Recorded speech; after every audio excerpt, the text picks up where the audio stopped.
The Young and the Restless. Spoilers, full episodes. Monday, the 29th of June, 2026. Oh my God, besties. Welcome back to the channel. Today's Tuesday, a genuinely beautiful day outside.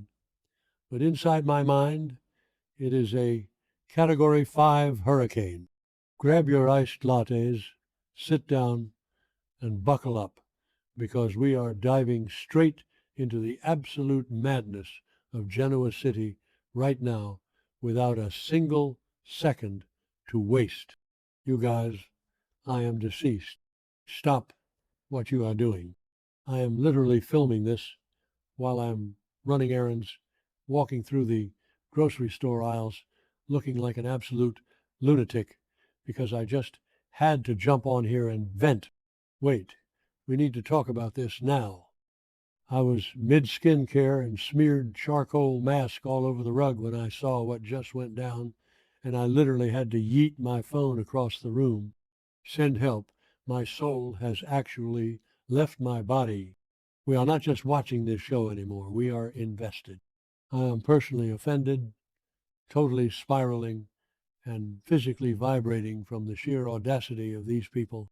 Wait, backtrack for a second. I missed a step.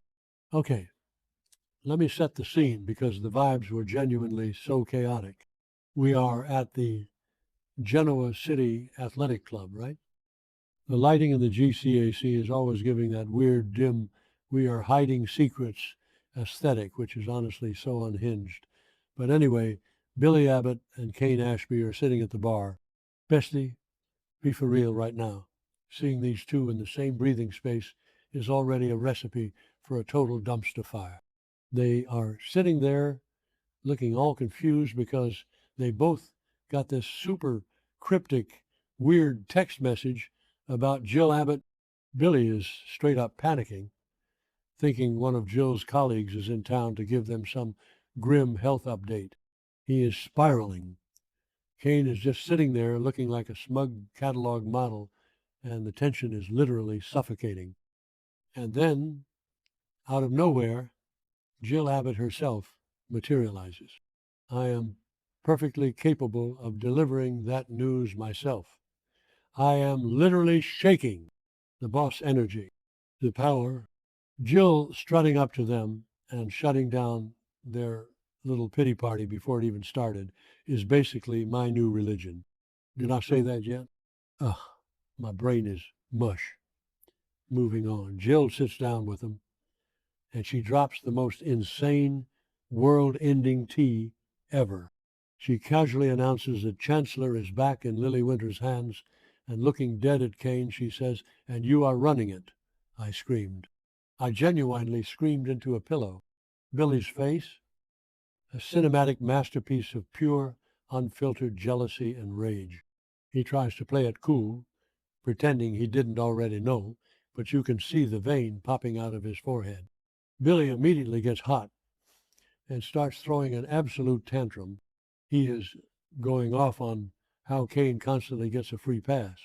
He literally points out that Kane is a serial fraudster, but somehow gets handed the keys to the Chancellor Kingdom. And don't even get me started on the vibes. Billy is basically foaming at the mouth, accusing Jill of bringing this up just to poke the bear and rub it in his face. Jill, being the absolute queen of unbothered behavior, just tells him to congratulate Kane. But Billy? Oh no.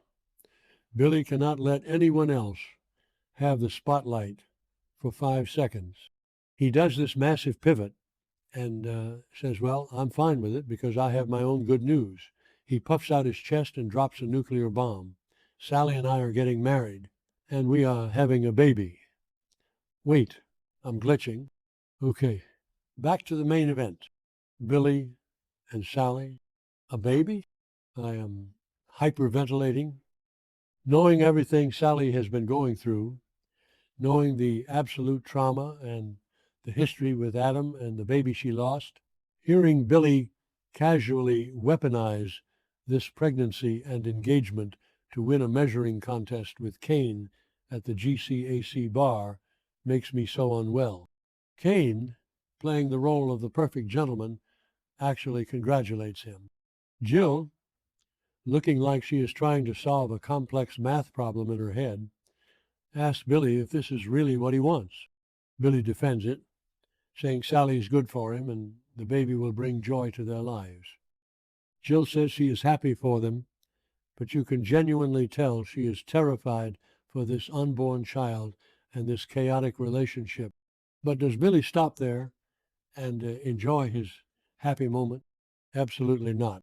He immediately circles back to whining about Kane. He is officially on my do not perceive list. I am so done. Billy brings up the fact that Kane created an AI program and stole Newman Enterprises. He is dragging Kane's entire criminal history through the mud right there in the GCAC.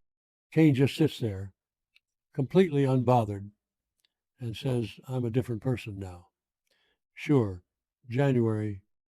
Billy says he has heard that a million times, and they start bickering like toddlers until Jill literally has to throw her hands up and tell him to stop.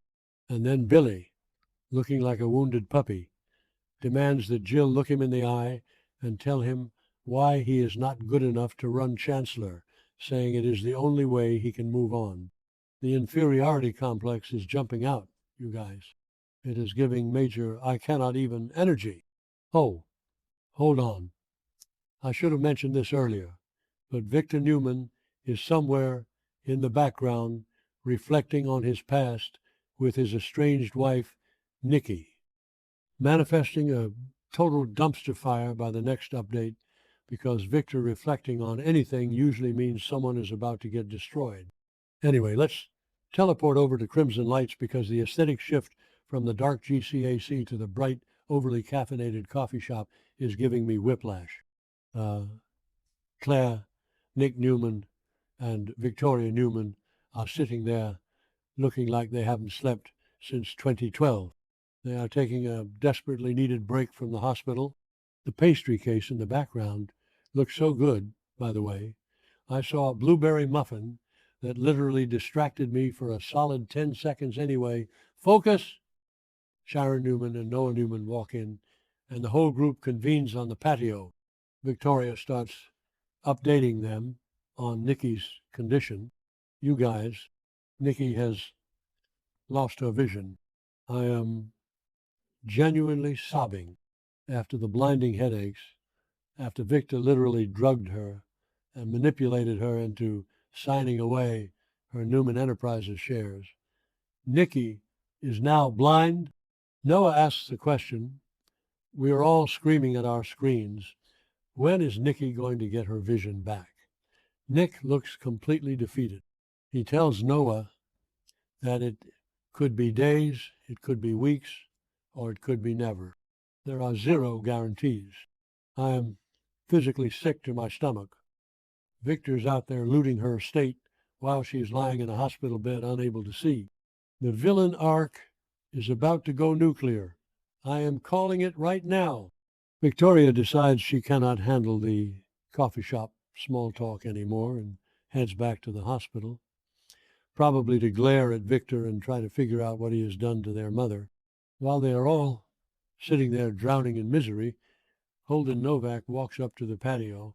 Claire, being the absolute sweetest angel on this show, looks at Holden and tells him that they all owe his mother, Stephanie, a whole lot. Nick and Victoria completely agree. It is such a weird, heavy moment of gratitude mixed with absolute tragedy. Holden is just standing there, probably so overwhelmed by the Newman family drama, but it was a genuinely touching moment. Right after Victoria leaves, Nick pulls out his phone and calls Adam Newman to give him the grim update on their mother. I can only imagine Adam's reaction. The entire Newman family is crumbling. Billy is spiraling over Kane while using Sally's pregnancy as a shield. Jill is exhausted by all the men in her life, and I'm sitting here clutching my chest because I cannot handle the gravity of these events. My grip on reality is slipping.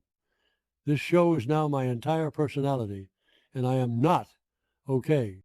We need to form a prayer circle for Nikki's eyesight and Sally's sanity immediately. I am logging off before my blood pressure spikes any higher. Bye.